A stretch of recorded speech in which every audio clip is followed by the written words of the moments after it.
उद्बोधन की श्रृंखला में मैं श्री प्रकाश जी व्यास जाखल जोधपुर से पधारे हैं। आपको सादर आमंत्रित करना चाहूँगा। आप राजस्थान गोग्राम सेवा संघ के उपाध्यक्ष हैं, श्री प्रकाश जी व्यास।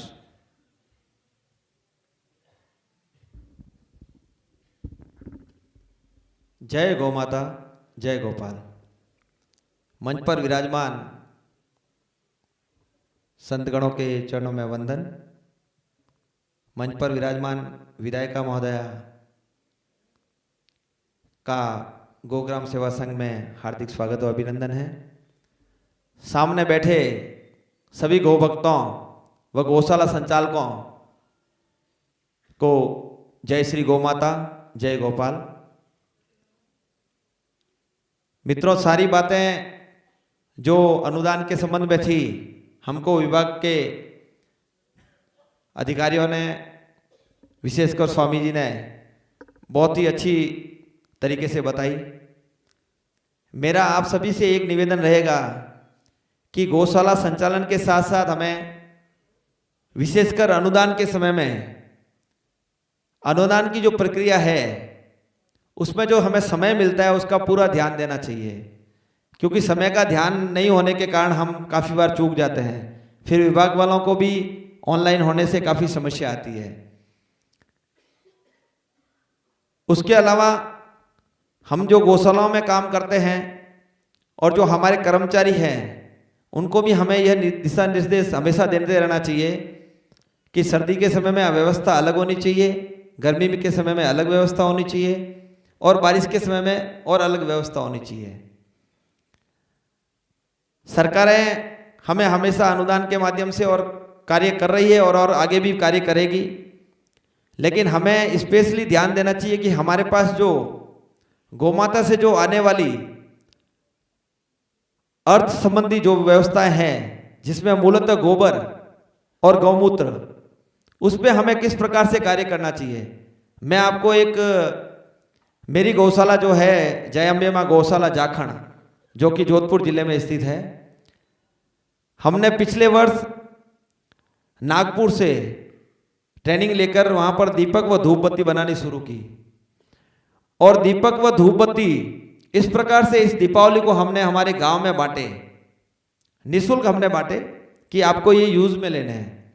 लेकिन मैं आपको बताऊं कि हमने 21,000 दीपक बांटे और हमने 21,000 दीपक बांटने के बाद में गांव वालों ने हमें लगभग 25 क्विंटल बाजरी और 51,000 रुपये रोकड़ हमारे खाते में आ गए। तो आप देखिए कि एक दीपक की कीमत 5 रुपये के हिसाब से पड़ी है। ये छोटे छोटे जो प्रयोग है, क्योंकि हम अभी तक दूध के पीछे दौड़ रहे हैं कि दूध होगा तो ये होगा। गौमूत्र और गोबर, गौ माता की सारी चीजें, कहते हैं कि पुराने कार्यकाल में कहते हैं कि हमारी जो व्यवस्था थी भारत की, वह गौ आधारित व्यवस्था ही थी। तो हमें उस गौ आधारित व्यवस्था के पीछे यदि हम अच्छी कड़ी बन के निकलेंगे तो हमारी गौ माता और उसके साथ में हम भी हमारे जीवन को सफल मानेंगे। एक बात और, पूरे राजस्थान के अंदर मैं, क्योंकि मेरा एक फील्ड ये भी है कि सेवण और धामण घास लगाने का मेरे को शौक है और मैं लगाता हूँ। सेवण और धामण, ये विशेषतः मूलतः सेवण जो घास है वह हमारे जैसलमेर में पर्याप्त मात्रा में थी, लेकिन अभी जो हमारी भी गौशाला संचालक बैठे, क्योंकि राजस्थान की मेरा जो 13 साल का नॉलेज है उसमें कि 90% गौशालाएं गोचर व ओरण में संचालित होती है। तो गोचर व ओरण में जो गौशाला संचालित हो रही है उन्हें अभी से ध्यान रख के और अपने आसपास जहाँ पे भी गोचर भूमि है व ओरण भूमि है उसमें सेवण व धामण घास व पौधे लगाने चाहिए, क्योंकि ये एक ऐसा कार्य है जिससे हमारी गौमाता को हमेशा 2 या 3 महीने साल में हरा चारा मिल जाएगा। राजस्थान में 17 लाख हेक्टेयर भूमि है जो गोचर व ओरण के नाम से दर्ज है। तो हमें सभी गौशाला संचालकों को अभी से ध्यान रख के इस कार्य को भी पूर्ण करना चाहिए। धीरे धीरे यदि हम उसमें आगे बढ़ेंगे तो हमारी गौवंश और उसके साथ में सारे वन्य जीव जो हमारे हैं वह भी अच्छी तरह से विचरण कर पाएंगे, क्योंकि जब हमने गौवंश को सही तरीके से रखने के लिए एक कदम बढ़ा लिया है तो अब उसमें पीछे हटने की हमें जरूरत नहीं है और उसमें और आगे बढ़ने के लिए इस व्यवस्था को भी हमें ध्यान देना चाहिए।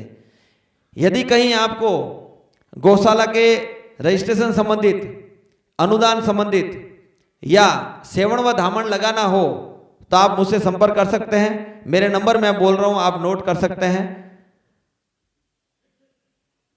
9928076651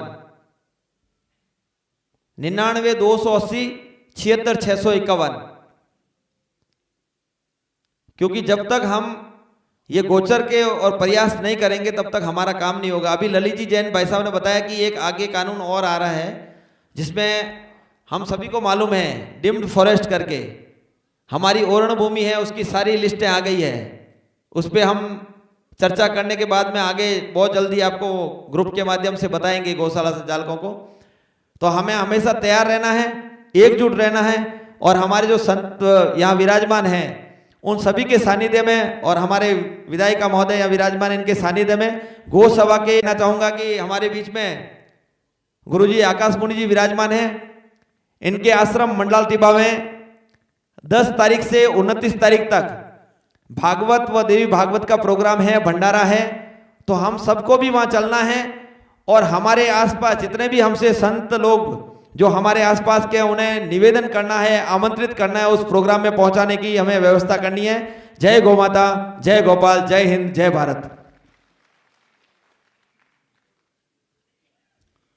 धन्यवाद प्रकाश जी भाई साहब, आपने अपने छोटे से उद्बोधन